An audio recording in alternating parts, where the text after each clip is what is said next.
Hey guys, I'm back, and if you're watching the replay, I had to start this over because I was talking for 5 minutes and didn't realize my mic was off. Like, it's so silly, right?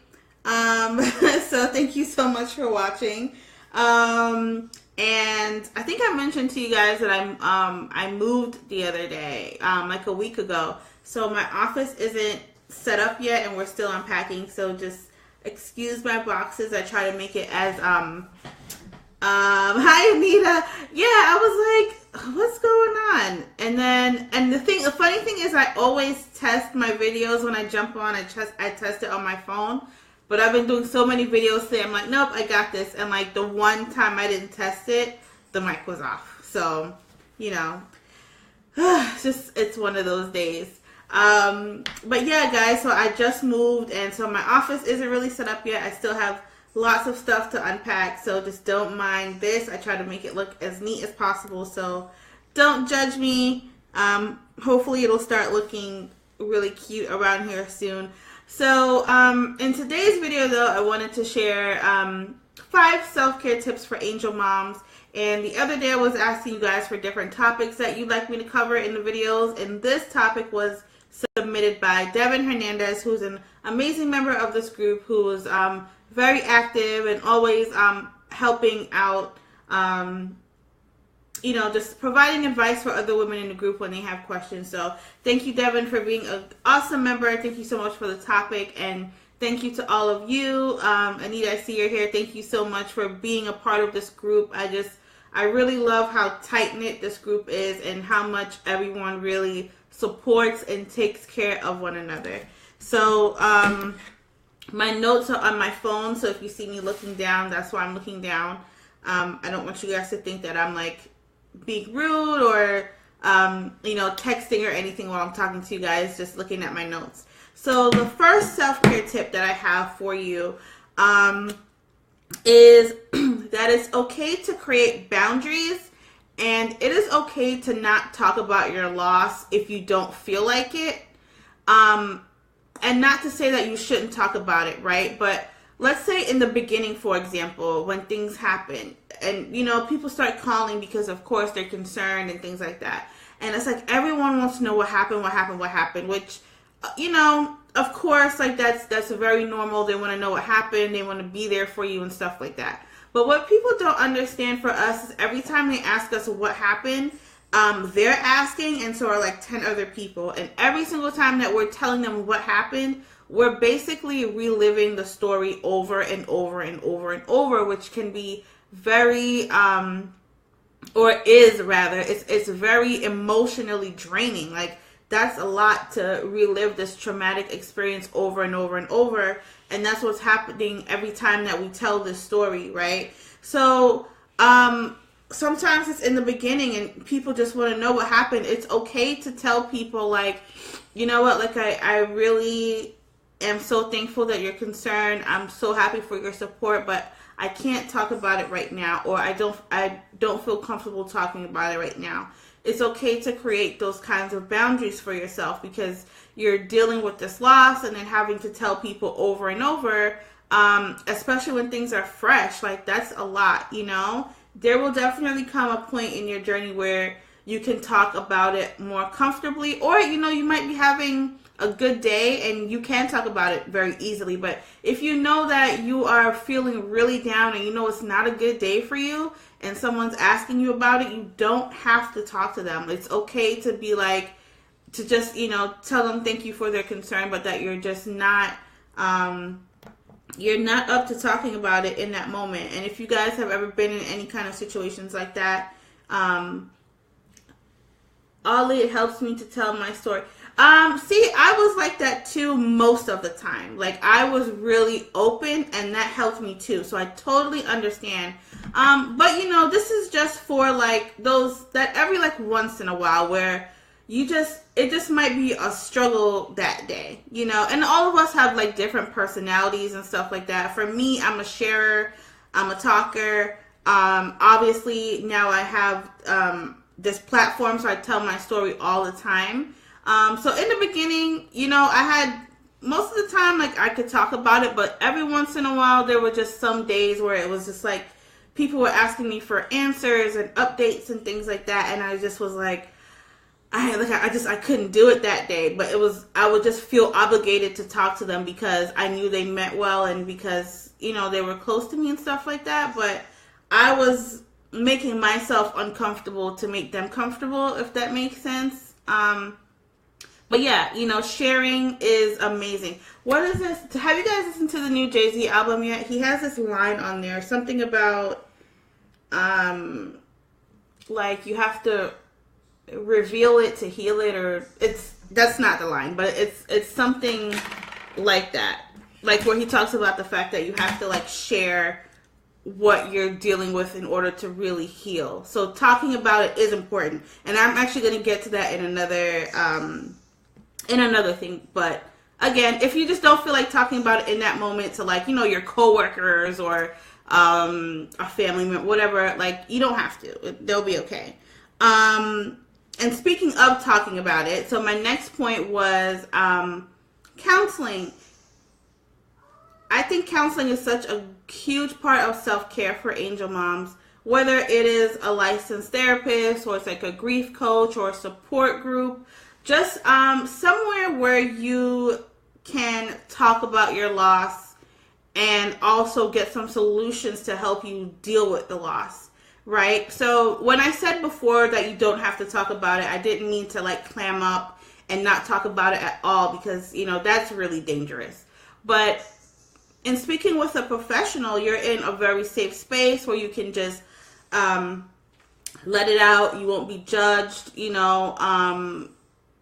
That I'm trying to create an environment like that in the Facebook group. But, you know, if there's a person that you can go and speak to, that's awesome. You know, a place where you can really get advice and you're not just talking, but someone is also helping you to come up with ways to work through your grief, because it is tough. And a lot of times too, the thing is, that you might have something a little bit deeper going on that you won't know unless you speak to a professional, right? So for me in the beginning, I kind of felt like I lost my mind a little bit. I felt like my brain was over here and I was over there. And that really helped. I was struggling a lot in the beginning. I was really, really struggling. You know, I meet women today who they go through their loss, and of course it's really hard for them, but they're able to just like really persevere. And I was not that person. Like, I couldn't get out of bed. I was going through like flashbacks a lot.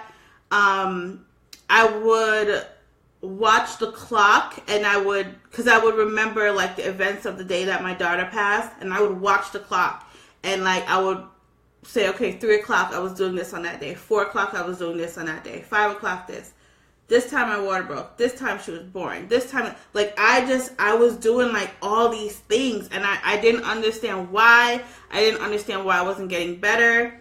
But once I went to therapy, I was diagnosed with like a mild case of PTSD, post-traumatic stress disorder. So once I got that diagnosis, it was like, oh, okay, like I felt like now I understand what's going on with me. And now that I understand what's going on with me, now I can work with this person to help me get through it. So I didn't necessarily go on any like antidepressants or anything. I know she did talk to me about that, but I chose not to. But once I knew what the problem was, then I felt like I could tackle it more head on, if that makes sense. So that's definitely, you know, and people are hesitant about therapists. I know that. I was definitely hesitant about it. But my family recommended it to me because they just saw that I was not all there. And if I didn't go to therapy, who knows where I'd be today. So that was definitely a huge part of self-care for me, and something that I know would be very beneficial to any of you who may need it. And sometimes you don't know you need it, but then once you go, it's like the light bulbs start going off and things start clicking. Another self-care thing that you can do is meditation. And meditation is everything. It is, I mean, there's so many benefits to meditation. There's even a study that proves that meditation is more effective than an antidepressant. So there are lots of different types of meditations. I can talk about me personally. What works for me the best are the breathing meditations, because I'm focusing so much on the breathing that I'm not focused on the things that are making me sad or depressed. And then so once I'm focusing on the breathing and I'm centering myself and all those negative thoughts are leaving me, once I'm done, I feel a lot better. I feel a lot calmer. I don't feel that overwhelm. I don't feel that that despair. Like it's not even sadness. It's like, I'm sure you guys know what I mean. It's like sadness times 10. But when I meditate, or what meditation has helped me to do, is to not go down that rabbit hole, because I know I would go down the rabbit hole of just being, I would wake up sad. Yes? Hang on, guys. Huh? You're hungry? Can you give me 5 minutes? Okay? I don't know. You don't know? All right, give me 5 minutes, okay? No. Okay. All right, guys. So yeah, meditation. And I spoke to you guys a few weeks back about doing a meditation workshop here in the group, like a virtual workshop like this, with my meditation teacher. So if that is something that you guys are interested in, let me know, and I will try to set up something with her where she can come in and she can teach you about different types of meditations. We can do them together as a group. But definitely research meditation if you don't do it already. I also posted in the group a few weeks back a meditation that works specifically for angel moms like us. So it helps us to get some clarity, center ourselves, and also connect with our feelings, with our babies, and things like that. So in addition to counseling and creating boundaries and meditation, another thing you can do is work out. I don't know, do you guys like working out? Let me know in the comments if you like working out. But I mean, there's so many benefits to it, right? But the main thing is that when you work out, you release endorphins, and you know, that's a hormone that makes you feel really good. It gives you like a euphoric kind of sensation, and then in addition to that, then you're actually seeing like results in your body, which then makes you want to keep going, right? So it gives you something to focus on. It's a healthy distraction, and working out is actually a form of meditation. It's considered an active meditation. So maybe you don't want to necessarily like sit down and, you know, do this whole thing, close your eyes and cross your legs.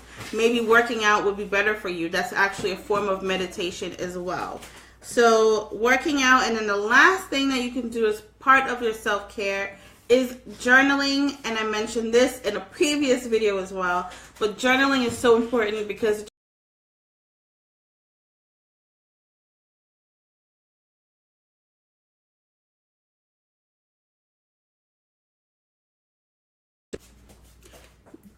okay, we're back. Yes, working out helps so much with anxiety, and so does meditation. Like, my anxiety didn't start until after my daughter passed away. That's when I started struggling with anxiety and like dipping in and out of depression. Can you stop for a second so I can do my video? I know, but I'm doing a video. Thank you. Sorry guys. So this is my rainbow baby Grayson. He's 4. And these are my Batman stuff. Yeah, so we went to a birthday party today and it was Batman themed. And now he got all this stuff in a goodie bag, right? Yeah, and I got a shooter. Where's my shooter? I don't know. Can you go get my shooter? No, can you give me a minute so I can finish my video? Okay. Okay, thanks. All right, guys. But yeah, when it comes to anxiety, meditation, working out, those two things are like two of like the most effective natural ways that you can combat anxiety and depression is meditation and working out. So yeah, I swear he does his own thing, and he doesn't want to talk to me until I'm doing like a Facebook Live, and then that's when he wants to come and talk to me and do stuff. But that's okay. But yeah, working out, meditation, I'm telling you. I'm going to be getting back into my workouts. I've been very lazy. But thankfully I've been sticking with my meditation, and that's been helping me with my anxiety a lot. And so back to journaling, my last point. Journaling just helps you to sort through all the different emotions that you're going through. It helps you to get things out of your head and put it on paper so that you can really evaluate what's going on. You know, it also helps you to track your feelings. It helps you to just become more self-aware, and that is also considered an active meditation as well, because when you're journaling, you're just thinking about what you're writing down. You're not thinking about anything else. So, I mean, it's just a great place to just brain dump. You know, no one is going to see what's in your journal except you, so you can be as honest as you want, as real as you want, as raw as you want. No one's going to see it, and you can just be yourself and just say what you want to say to your journal. So do you guys journal? Let me know. I'm a big journaler. I didn't realize it was a form of meditation my whole life, but I started journaling at 9, and I have every single journal that I've ever written since I was 9. They're in one of these boxes back here that I'm gonna unpack. So let me know if you guys journal and if you find that it helps you. But yeah, but the biggest thing is that it just helps with self-awareness, you know, and it helps with like making sure that you don't repeat certain behaviors, things like that. You know, when I read my journals, you know, obviously I know what's coming next because I lived through it. But when I read my journal, sometimes I'm just like, oh, if I had just taken a moment to stop and identify this, I wouldn't have done that. You know, so journals help with that. This is so strange. The camera is backwards, or, you know, that like, it's weird. Okay. But yeah, just to recap, 5 self-care things that you can do as an angel mom to help you along your healing journey is to create boundaries around, journaling has helped me in more than one area. Anita, like my journal, especially the last 2 years or so where I've been like really intentional. I've been writing my journal as if like in the future, if that makes sense. So instead of like, because a lot of times like our default is like we have like a bunch of bad things happen to us and we just start like dumping all that feeling, right? But I'll do that, but then I'll end my journal entries with how I want to feel later on. So I'll write things like, I'm so glad now that, and then I'll write whatever as if it already happened. So I might write things like, I am so happy now that I've got my anxiety under control. I'm so happy now that I'm practicing my meditation every day and I'm feeling, you know, my self-esteem has gone back up. Or even things that I want to manifest. Like I've been writing about owning a home. Like I would be like, I'm so happy now that I'm moving into my new home and my family's comfortable and blah, blah, blah. Like my journal is, I've basically been writing my life before it's happened. And, but that's like a whole Facebook Live in itself. I can probably, if you guys are interested in that, I can tell you about that whole thing. Because I'm like a really, really good manifester. And when I read my journals, I'm just like, that's when it started. And I wrote what I wanted into existence.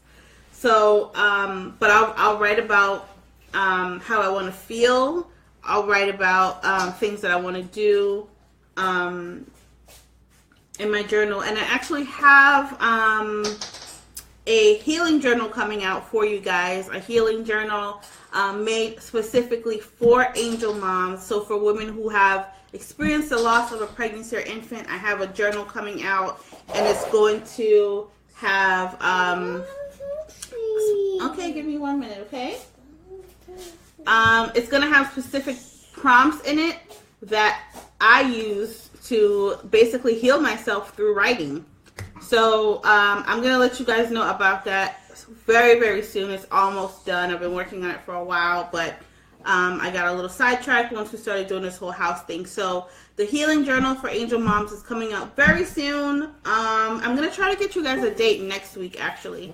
I got to talk to my graphic designer because I'm like so ready for it to be out. If I was able to screen share, I would actually give you guys a preview of it. It's so pretty, and I know it's going to help so many people, and I'm really excited to put it out there. So be on the lookout for the journal. Do you guys have any questions before I go today, or any other topics that you'd like to talk about in the future? Again, this topic was submitted by Devin, who's in the group. So whatever you guys want to talk about, that's what I'll do the Facebook Lives on. She also mentioned, her and someone else also suggested talking about the different ways that men and women process grief after this type of loss. So my husband and I are going to be doing a Facebook Live with you guys.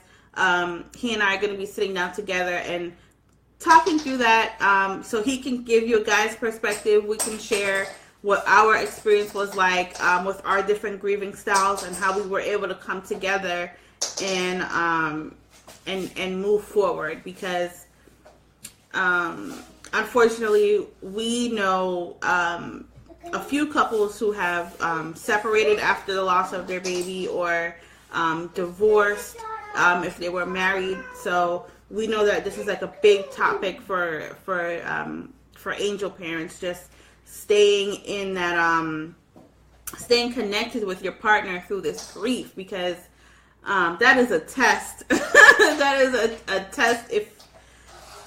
That is a test. So my husband and I, we are going to do that video for you guys in the future.